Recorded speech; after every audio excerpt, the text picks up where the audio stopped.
ओम नमो नारायण। ओम गुरुवे नमः। जैसा कि मैंने आपको इससे पहले बताया था, मस्तिष्क और जो हमारे मन संस्थान है, इससे संबंधित रोगों की चिकित्सा में उपयुक्त औषधि या जड़ी बूटी, जिसमें मैं पुनः आपको बता दूं, ब्रह्मी, जटामासी और बच या बचा प्रमुख हैं। जटामासी, असली जटामासी क्या होता है, अभी तक हम नहीं पहुँचे हैं। वो हिमालय क्षेत्र में होती है। लेकिन जो बच है या बचा है, जिसको एकोरस कैलेनस बोलते हैं, ये सर्वत्र पाया जाता है। 1 फीट से लेकर के 6000 फीट की ऊंचाई तक मिल जाता है। यानी हिमालय में भी मिलता है और मैदान में भी मिलेगा। बच को हम लोग घोड़ा बच के नाम से अधिकतर जानते हैं। यह मीठी बच, उग्रगंधा, ये हैं। और ये 3-4 प्रकार के होते हैं। इसमें जो अधिकतर मार्केट में आता है वो घोड़ा बच होता है, यह मीठी बच होता है, जिसे मीठी बच को दूधी बच भी बोलते हैं, जिसकी तीव्रता कम होती है। मतलब जो उग्र गंध होता है वो कम होता है। लेकिन ये जो नॉर्मल बच है, घोड़ा बच या दूधी बच हम उपयोग करते हैं। घोड़ा बच जो है वो 5 फीट तक ऊंचा हो जाता है और उसमें पत्ते जो है वो 6 इंच तक लंबे हो जाते हैं। लेकिन जो दूधी बच है, इसमें मैंने देखा है, इसमें डंडी निकलती ही नहीं है, पत्ते ही निकलते हैं जड़ से। और ये 2-3 फुट तक होता है। ये जैसे देखेंगे आप, मैंने ये पॉलीथीन में लगा रखा है पैकेट में, तो करीब 1-1.25 फीट का तो है ही है अगर देखा जाए तो।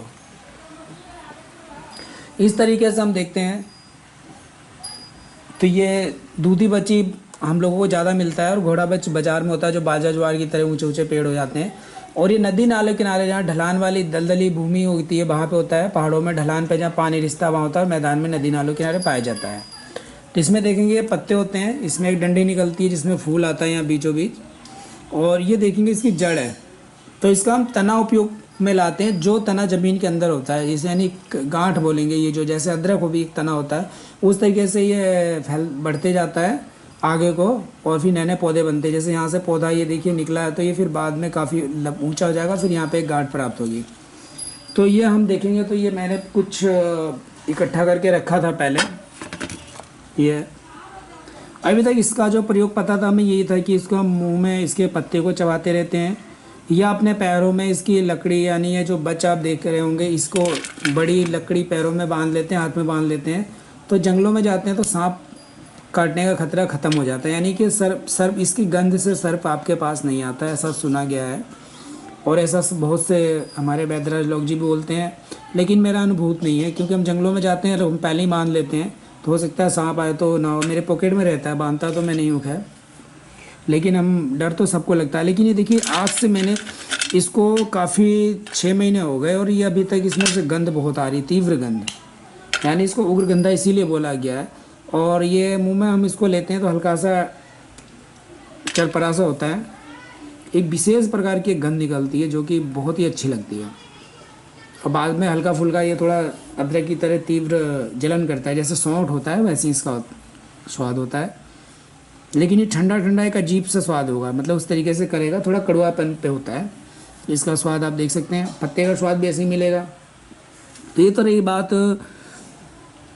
हमारे बच के पहचान। आपके यहाँ पंसारी के यहाँ ऐसे ही मिल जाएगा। इसमें देखिए मिलावट भी तो हो सकती है। देखिए इस तरह की डिज़ाइन होगी ऊपर और इसमें से गंध निकलती है।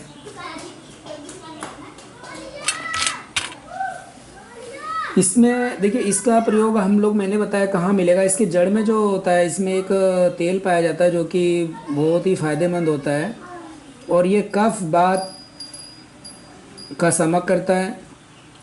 यानी हम लोग कफ रोगों में इसका इस्तेमाल करते हैं, बात रोगों में इस्तेमाल कर सकते हैं। और ये एक मेधावर्धक औषधि है, इसीलिए मन और मस्तिष्क रोगों में इसका उपयोग किया जाता है। मेधावर्धक, आपने पता है जब तक मैद नहीं बनेगा हमारे शरीर में तो क्या होगा, रस मांग रक्त, मांस, इस तरीके से जो हमारे 6 धातु हैं सब पुष्ट होती हैं। और इसी में आप देखेंगे कि जो बेहोशी, कोमा में लोग चले जाते हैं या जाने वाले होते हैं, और अटैक आ जाता है लोगों को, हार्ट अटैक, और नलिकाएँ जो होती हैं उसका ब्लॉकेज होना, हमारा जो चेतन संस्थान है, जो सोचने समझने की शक्ति रहता है, उसमें अगर कोई दिक्कत है, आपको कंपन होता है हाथों में, जैसे कुछ लोग बोलते हैं कि मेरे हाथ कांपते रहते हैं, मिर्गी है, इसी प्रकार से टेंशन, डिप्रेशन और बेचैनी, साइको और साइकोसिस, पागलपन जिसको उन्माद कहा जाता है, और नाड़ी की दुर्बलता जिसमें नाड़ी कमज़ोर हो जाती है। डॉक्टर बोलते हैं नाड़ी सूख गई, तुम्हारी नस सूख गई है, लीवर की नस सूख गई है, दिमाग की नस सूख गई है, अब तुम्हारी आँख से दिखाई नहीं देगा, ये है वो, इस तरीके से बोलते हैं। आपने सुना होगा बहुत बार कि जो लोगों के आँखों से कम दिखाई देता है, जैसे शुगर कभी बढ़ गया तो उनकी आँखों की रोशनी चली जाती है, यानी कि बोलते हैं कि नीचे की जो आँखें तो सही हैं, लेकिन जो हमारे तंत्रिका तंत्र से आँख की दृष्टि को वहाँ पे जो इमेज जाती है, जो नसें हैं वो सूख गई हैं, ऐसा सुना है। और ऐसा हमारे पास भी बहुत फीडबैक आया है लोगों का कि हमारी आंखों की रोशनी अचानक चली गई, डॉक्टर बोलते हैं अब नहीं आएगी, नस सूख गई है। तो उसमें जैसे नस कमज़ोर हो गया, देखिए एकदम तुरंत नहीं सूखेगी, उसमें भी कमज़ोर होगी, पहले हल्की हल्की रोशनी जाएगी, तो उसे हम नाड़ी दुर्बलता बोलेंगे। या हमारे हाथ पैरों में कहीं पर दुर्बलता आ गई, नाड़ी पिचक रही है, दब रही है, तो नाड़ी कमज़ोर हो रही है, नसें कमज़ोर हो रही हैं। न्यूरोटिस और न्यूरोलेजिया जैसे रोग जो हैं, यहाँ तक कि पैरालाइसिस, अगर किसी को पैरालाइसिस हो गया है तो उसमें भी अगर हम तुरंत देते हैं तो पैरालाइसिस से जो रिकवरी होने का टाइम पीरियड है, यानी कि जो ठीक होने की समय अवधि है, बहुत कम हो जाती है और बहुत जल्दी होता है। क्योंकि देखिए ये मैंने आपको बताया मस्तिष्क एंड मन के रोगों के लिए, तो मस्तिष्क क्या है, पैरालाइसिस क्या है, हमारे न्यूरो में कहीं डैमेज हो जाते हैं, वहाँ पे ब्लड जम जाता है या नसें फट जाती हैं, तभी होता है। तो ये सब न्यूरो है, तो उसमें ब्रह्मी, जटामासी, बच काम करेगा ही करेगा। और ये बच आपको मैं बता रहा हूँ तो ये इसमें बहुत अच्छा काम करता है, इन चीज़ों में बहुत अच्छा उपयोग में हम ले सकते हैं और इसका कर सकते हैं। और हमारे बहुत से वैद्य लोग जो हैं वो इसका उपयोग करते हैं और ये एक अच्छी औषधि मानी गई है। जैसे और इसके साथ ही देखिए अभी मेरे एक व्हाट्सएप ग्रुप में भी अभी बातचीत चली थी तुतलाने हकलाने की, तो उसमें भी जो बच्चे जैसे जन्म के बाद एक बोल नहीं पाते हैं, जब बोलना हम सोचते हैं 6 महीने साल भर बाद बच्चे बोलेंगे, फिर बोल नहीं पाते हैं, तुतलाते रहते हैं, हकलाते रहते हैं, तो उसमें भी इसका चूर्ण या इसका उपयोग हम कर सकते हैं, बहुत अच्छा रिजल्ट मिलेगा। और देखिए रिजल्ट लेने के लिए देखिए मैं आपको पहले बोल सकता हूँ, पहले हमारा पानी है, फिर भोजन है, फिर दिनचर्या पानी, इन तीनों को ही तालमेल हम सही रखेंगे, फिर कोई भी औषधि लेंगे तो वो ज़रूर रिजल्ट देगी। और औषधि भी शुद्ध और साफ़ जगह की और लगभग ताज़ी होनी चाहिए, तो हम अच्छा काम होगा। अगर ये चीज़ें नहीं हैं, आपके पानी पीने का तरीका, आपके खाने का तरीका, आपके उठने बैठने का तरीका, ये सब सही नहीं है, तो देखिए औषधि काम करेगी भी नहीं भी करेगी। और औषधि शुद्ध रूप में मिल रही है तो बहुत अच्छा, नहीं मिल रही है तो भी प्रॉब्लम होगी आपको। तो इस तरीके से इन चीज़ों पर, बहुत चीज़ों पर डिपेंड करता है। लेकिन हम अगर इसको अपने घर में लगाते हैं या हमारे पास रहता है तो समय पड़ने पर हम इसका उपयोग कर सकते हैं और गमले में लगा सकते हैं। और हमने भी ये 3-4 ही पौध तैयार कर पाए क्योंकि हम कहीं से लाए थे और मंगवाया था और इसको बढ़ाने की कोशिश कर रहे हैं। खेत में भी हमने नदी किनारे 2-3 जगह लगाया है। तो इस तरीके से है, आप इसका उपयोग कर सकते हैं। अब इसकी मात्रा देखिए, ये जो आप देख रहे हैं इसका पाउडर बना लेंगे और ये इजीली बन जाता है, घर में भी जो मिक्सर ग्राइंडर होता है उससे भी बन जाएगा मुझे लग रहा है, क्योंकि ये ज़्यादा हार्ड नहीं है तो बन जाएगा। और नहीं भी बनता तो इसको देखिए 5 मिलीग्राम यानी 1 ग्राम का आधा, 1 चुटकी मान लीजिए, और 2 ग्राम तक इसका हम पाउडर दे सकते हैं।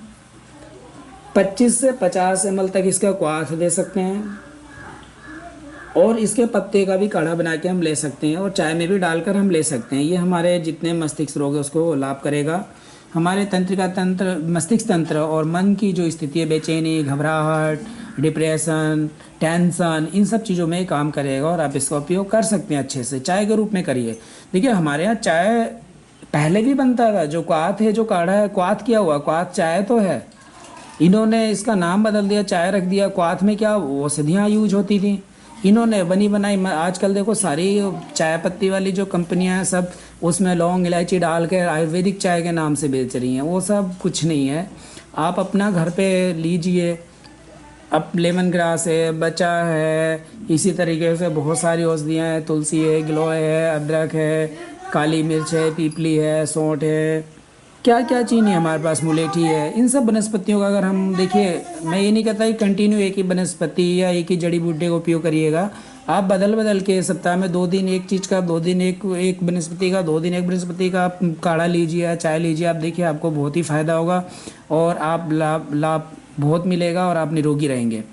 तो मैंने आपको बता दिया इसका कि कैसे कैसे यूज करना है। और इसमें देखिए जो सारस्वत चूर्ण बनता है मस्तिष्क रोगों के लिए, उसमें इसका भी समावेश होता है, इसको भी मिलाया जाता है, इसका भी उपयोग होता है। और साथ ही जो जितने मैद रसायन हैं उसमें भी इनका इसको विशेष रूप से डाला जाता है।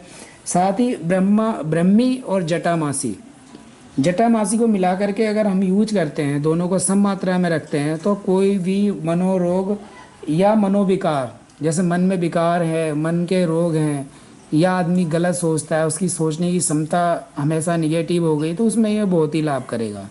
तो आप लोग इसका उपयोग करिएगा। और ये हमारे पंसारी भाइयों के आराम से मिल जाता है, वो देख लीजिएगा, सड़ी गली ना हो और इसमें घुन वगैरह ना लगे हों और इसमें से गंध आती हो, स्वाद आता हो, तो इसका उपयोग करिएगा। अन्यथा आप जो आपके क्षेत्र में हैं, जो जड़ी बूटी ज्ञाता हैं, उन लोगों से संपर्क करिएगा और उन लोगों से आप इसको मंगा सकते हैं, अपने गमले में लगा सकते हैं और इसका उपयोग कर सकते हैं।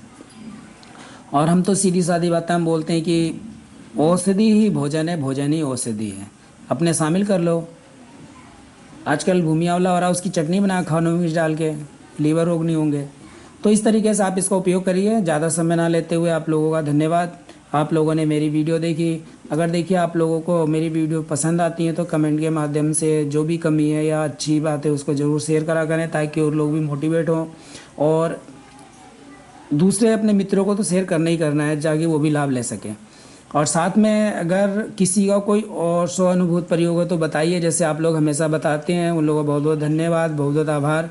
देखिए जब कमेंट के माध्यम से आप बताते हैं तो आप उसमें अपना एड्रेस भी दे सकते हैं, अपना नाम भी दे सकते हैं, अपना मोबाइल भी दे सकते हैं कि हमसे संपर्क करें। लेकिन प्रचार जो भेजते हैं कि हमसे पाइल्स की दवा ले लो, ये वो हम लोग करते हैं, वो मैं से डिलीट मार देता हूँ, क्योंकि मुझे पसंद नहीं है। उसमें 2-3 बार केस हो चुके हैं, लोग उनसे लेते हैं, फंस जाते हैं, फिर मुझे कॉल करते हैं कि आपके उस पर आया था कमेंट। तो हम कुछ नहीं जानते। जो ईमानदारी से सेवा भाव से काम करता है वो कभी किसी को ठगेगा नहीं, चीटिंग नहीं करेगा। तो इस तरीके से आप लोग इसका प्रयोग करिएगा। आप लोगों ने वीडियो देखा, इसके लिए आप लोगों का पुनः धन्यवाद। जय हिंद, जय भारत, जय आयुर्वेद।